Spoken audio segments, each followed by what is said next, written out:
Good evening, a very very good evening.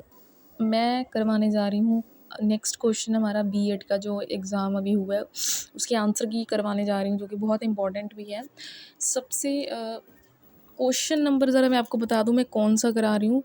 पहले मैंने डाल रखे हैं, ये जो मेरा क्वेश्चन हैगा 22nd क्वेश्चन है, ठीक है। क्वेश्चन पता क्या था, क्वेश्चन पे चलते हैं पहले तो, है ना। दैट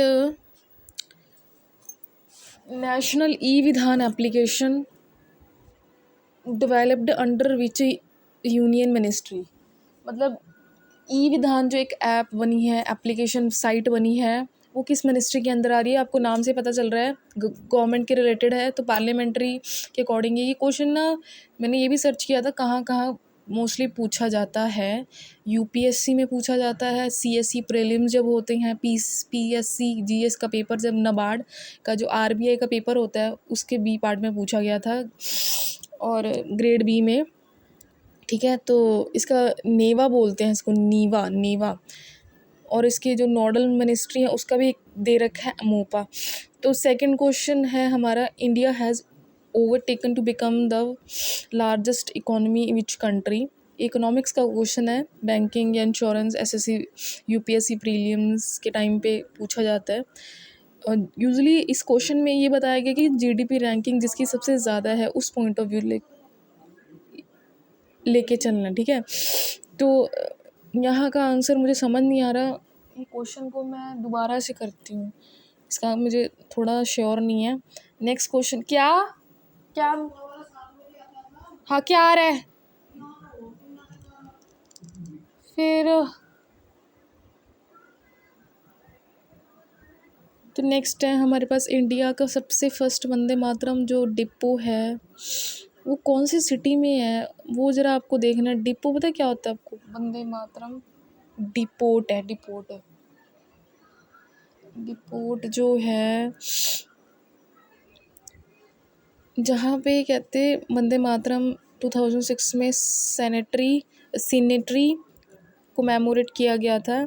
एक पिलर है, डेवलपमेंट अथॉरिटी जबलपुर में है, और सॉन्ग टेक्स्ट किया गया था सिविक सेंटर में, ठीक है। जबलपुर है, मेमोरियल है, बेसिकली मेमोरियल का नाम है वंदे मातरम पिलर सीनेटरी मेमोरियल, ठीक है। अगली क्वेश्चन आ रहा है कि फुल फॉर्म ऑफ एफएलएन, बहुत इंपॉर्टेंट क्वेश्चन है ये, फाउंडेशनल लिटरेसी न्यूमेरेसी। मेरा क्वेश्चन ना शायद ये गलत हो सकता है, मैंने foundational literacy literary and number लगा दिए, जो कि गलत हो गया मेरा। ये है इसका correct answer, foundational literacy and number. ये ना एजुकेशनल मिशन को दिया जाता है ताकि वो अपनी यूनिवर्सल रीडिंग को अचीव कर सकें, और अर्थमेटिक स्किल ग्रेड नंबर 3। इसमें मतलब क्या है कि गवर्नमेंट जितने भी इंस्टीट्यूशन मिलते हैं वो एक तरह से नंबर होता है जिसमें स्किल्स वगैरह नहीं होती हैं, अर्थमेटिक मैथ्स की या रीडिंग की स्किल्स चेक की जाती है। तो ग्रेड 3 मिला हुआ है इसको, तो इसको बोलते हैं फाउंडेशनल लिटरेसी एंड न्यूमेरेसी। उसकी लैंग्वेज क्या है, उसका न्यूमेरिक, उसका लेवल क्या है उस इंस्टीट्यूशन को पर्टिकुलरली। करंट अफेयर का क्वेश्चन है ये। तो एफएलएन मिशन स्टार्ट हो गया है, और एनईपी 2020 टारगेट के अकॉर्डिंगली आगे चलते हैं। सीबीएससी है, और इसका जो फुल फॉर्म क्या आ रहा है आगे बताती हूँ। मैं बताती हूँ, उससे पहले दो क्वेश्चन पीछे रह गए थे, ये रहा क्वेश्चन।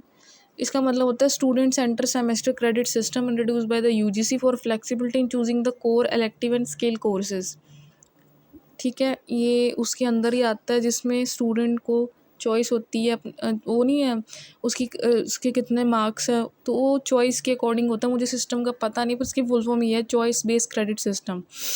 नेक्स्ट है एनसीईआरटी का डायरेक्टर कौन है, अबहक के लिए दिनेश प्रसाद सकलानी जी हैं। 2022 से वो एनसीईआरटी के डायरेक्टर हैं, जिसमें वो टेक्स्ट बुक डिज़ाइन करना, पेडोलॉजिकल रिसर्च जो हम पढ़ रहे हैं, जो पढ़ाते हैं टीचर हमें किसी सब्जेक्ट को आगे टीचिंग के लिए, एडमिनिस्ट्रेटिव हेड हैं वो रिस्पॉन्सिबल होते हैं इस करिकुलम के लिए, और बुक्स को डिज़ाइन जो हम चैप्टर पढ़ते हैं सब उनके डायरेक्टर हैं। तो समझ में आ गएगा I hope. Okay, thank you so much. कोई क्वेश्चन रहता तो नहीं है? नहीं नहीं, हो गया।